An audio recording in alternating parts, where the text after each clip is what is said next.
Welcome, ladies and gentlemen. Today I want to talk a little bit about my Magicka Templar that I currently use on the PTS. While streaming, a lot of people have been asking me, why do you play Magicka Templar? Is it good again? Blah blah blah. So basically, always when there is new content, I go back to my Templar. Usually when there's new content, a lot of people are like dying, wiping to new stuff and all the kind of things.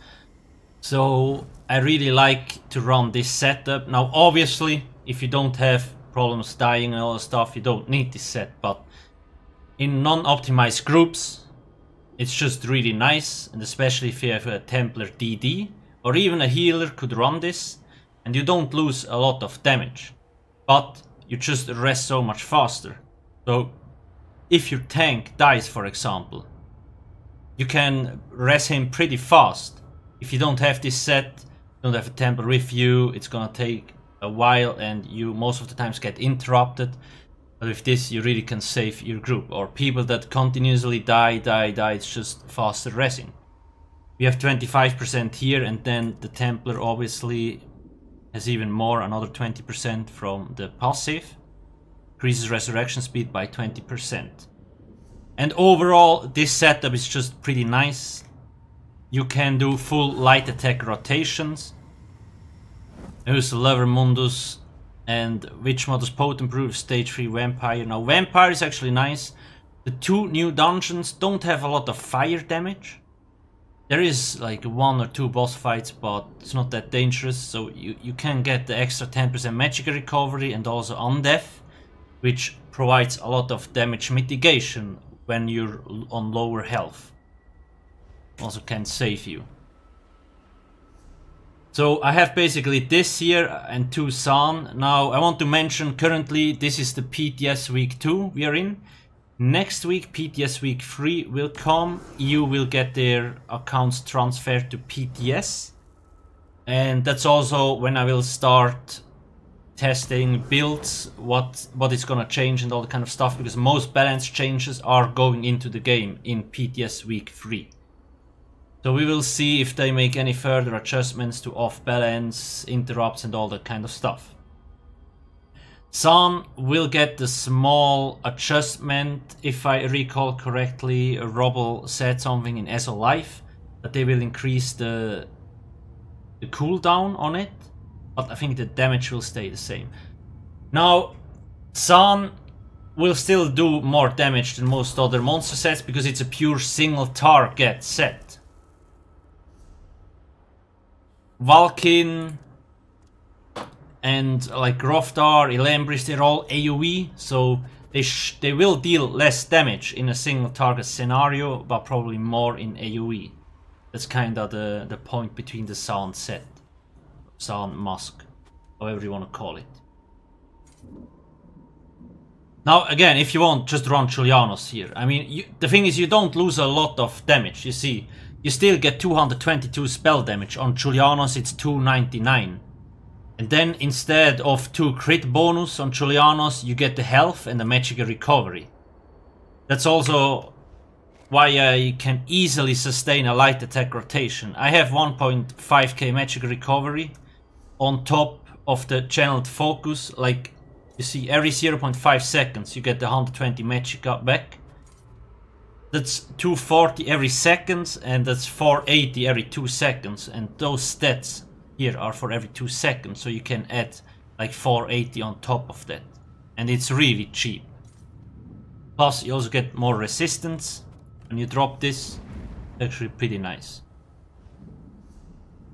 just as a reminder. Now the thing with off balance, so if Zenimax is going through with the off balance change, then it's really gonna hurt heavy attack builds, and we actually might see a lot more light attack builds again.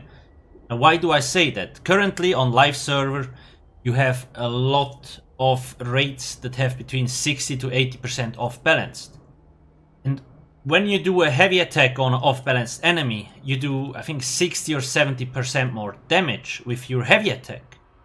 But Zenimax is changing how off balance can be applied, and in the future we might only be possible to get like 20% uptime tops on the boss.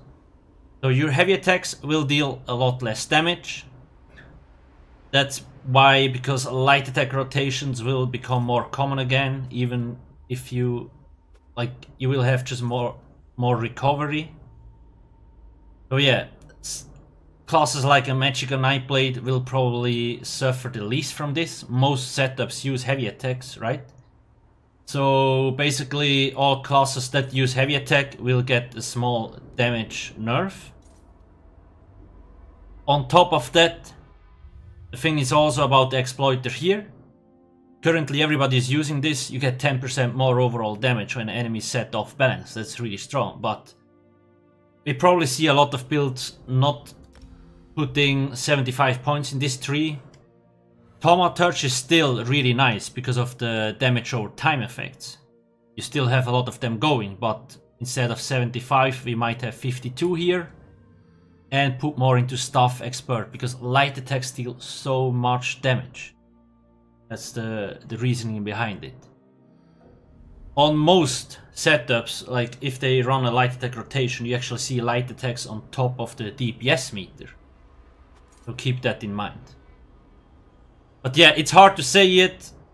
Again, next week I will start testing builds and all that kind of stuff. And again, before Dragon Bones goes live, or when it goes live on PC, I try to have all my builds updated on my website, like always. There is not a lot of changes on the gear setup itself. CP might change, the monster set might change, and what type of weapon we have. Like, do we still run like a shock stuff here, fire stuff here, or shocks? Just stuff like that. Because a blockade of fire will deal more damage than a blockade of shock, always, because you see burning enemies take 20% more damage from this ability. And if you're a Dunmer, you get another 7%. I'm currently a high elf.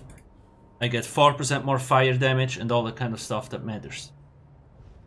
The reason why most people run shock staves is to set the enemies off balance. Now keep in mind that off balance change is only to bosses and not to all bosses. Like some dungeon bosses are still, like you still can set them off balance a lot. Same with target dummies, you can set them still off balanced a lot because they are not classified as bosses.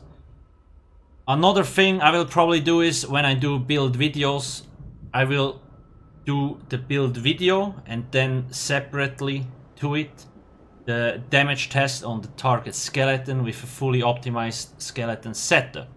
In the past, I have always, like every time I do my build video, I do say it's optimized for dungeons and trials.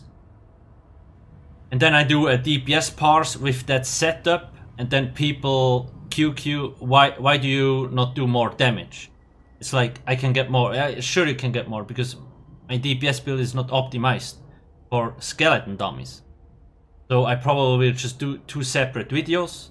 The build video for dungeon trials, and then for those that really want to see what kind of damage you can get on a dummy, I will do a specific target dummy video for it next to. So you still can see the rotation and all that stuff.